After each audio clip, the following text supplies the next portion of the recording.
This is a WDSU special presentation. Hurricane season has arrived. And this year, some communities are still facing challenges from the past year. This is ridiculous. I'm not seeing any help. It's an eyesore on the bayou. We have a tornado we're still cleaning up from. Continuous impacts in recent years have led to a change of heart for many who've called the Gulf Coast home for decades. Most of my neighbors have already sold their house. They've not only sold their house, they bought another house, and it's away from here. For the next 30 minutes, stories of perseverance, lessons learned going forward, and of course, expert advice from the WDSU meteorologist team to help guide you through the next 6 uncertain months. We know the last thing you want to think about right now is another hurricane season. Yeah, Meg, we've had more Category 4 and 5 storms in the past 5 years than we had in the 50 years before then. Communities in southeast Louisiana are still recovering from last year's disaster, Hurricane Ida. And some in southwest Louisiana are still rebuilding 2 years after Hurricane Laura. Both were catastrophic Category 4 storms, and we cannot stress enough that it's time to get ready now. It looks like it's going to be another active hurricane season for the 7th year in a row. NOAA is forecasting an above-average season with as many as 21 named storms. 6 to 10 of those become hurricanes and 3 to 6 major hurricanes. So why is it going to be so active? Blame it on the climate. Unfortunately, we have got the right ingredients for an active hurricane season again. We do not have an El Nino. That's the warm water in the East Tropical Pacific. When El Nino occurs, what it tends to do is increase the winds at upper levels, so say 20, 30,000 feet in the atmosphere, increases them out of the west, and that tends to tear apart hurricanes as they're trying to develop and to intensify. In fact, it looks like La Nina will continue into summer. Those are the cool waters along the coast of Peru, and La Nina does nothing to prevent tropical development. Notice how much cooler those waters are running. Meanwhile, in the Atlantic, the tropical Atlantic water temperatures are near normal, but the subtropical waters are warmer than normal. When those waters are warmer in the subtropics, that tends to force lower pressure, which then weakens the winds blowing across the tropical Atlantic, and that consequently causes the tropical Atlantic to warm as well. So the tropical Atlantic waters are looking warm this summer. Warm water is the fuel for tropical development. Lower pressure means plenty of moisture and rising air. La Nina means there will be a lack of wind shear, add in a disturbance, and conditions are ripe for development. Say it isn't so, but the 2022 hurricane season is looking like a busy one. The Gulf of Mexico is warm like a bathtub, and when conditions are right with low wind shear, plenty of moisture, and the warm Gulf loop, well, disturbances can blow up quickly and make landfall as major hurricanes. It's what we call rapid intensification. Yeah, that's right, Margaret. Louisiana has been in the crosshairs for 2 years now. That's with Laura and Ida. Tropical Depression 9 formed in the Western Caribbean Thursday, August 26, 2021. So here we are, moving onshore. It was forecast to make landfall as a major hurricane that Sunday along the north-central Gulf. In fact, it went from a 35-mile-per-hour depression to a major hurricane Ida, making landfall with 150-mile-per-hour winds in just 73 hours. To get those very strongest storms, it has to really involve rapid intensification, and that tends to happen early in a storm's life cycle. Ida went through rapid intensification.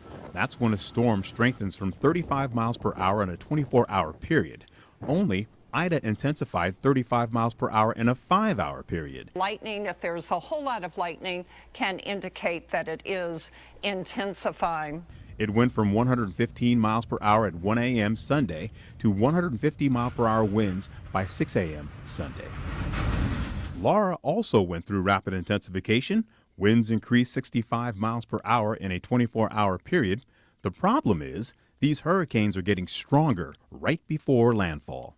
And that's how we get some of the strongest storms that make landfall in the United States. They form Within 3 or 4 days, they rapidly intensify right up to the coast, and that sort of speaks to making sure you have a short fuse, like 3 to 4 day hurricane plan to get yourself ready. The Louisiana coast is made of brown, warm water. The warm water sustains the hurricane and does not cause much friction. So hurricanes that hit our coast, they don't die down quickly. Especially if the storm's moving quickly, it doesn't have time to weaken. So that's why you can get those hurricane force winds well inland over the New Orleans metropolitan area over parts of Louisiana like we saw with Ida last year. Hurricane Ida had just been through an eye wall replacement cycle before landfall. Hurricanes normally expand the wind field after a replacement. Thankfully, Ida ran out of time to expand. The damage could have been worse. Water is the #1 killer in hurricanes. Mark Sudduth with HurricaneTrack.com brings us that terrifying reality of storm surge. Now, most people understand there is a water rise ahead of a hurricane, but they don't really know what it looks like.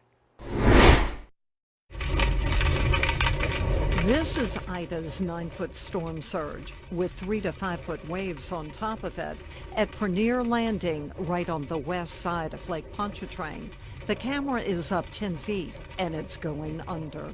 No one can survive this. Mark Sudduth is on a mission to educate the public on the dangers of storm surge. Here's Sudduth preparing for Hurricane Ida. 12:05 a.m. Eastern Central Time, 12:05 Central Time, Sunday, August 29th.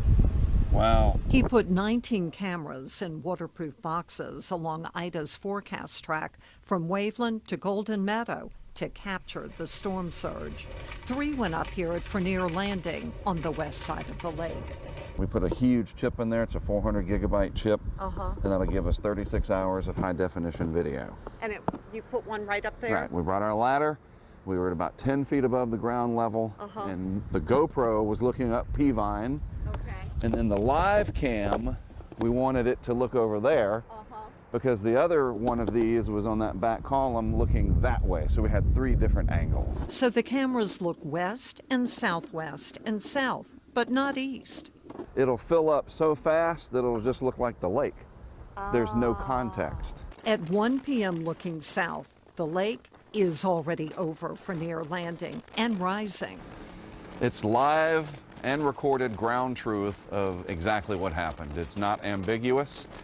It's data. It's like a black box of an airline disaster that in our case are these little yellow Pelican case boxes to show exactly what happened, how it happened, when it happened. I mean, a true record of the hurricane disaster, unlike anything we've ever seen before. At 5 p.m., the waves are hitting the camera that's up 10 feet. There was a water rise of several feet in just an hour. Seeing how the storm surge works from these cameras' point of view was absolutely remarkable and very telling, because you could literally see the wind blowing on top of the surface of the water at point-blank range. At 7 p.m., waves crashed into the camera under the restaurant, popped the straps, and it was washed away with the camera still recording, looking up at the trees, debris, and more. Sudduth says it's haunting. That could be what you see before you drown if you don't heed these very serious evacuation warnings. The camera showed us that, something we've never seen before.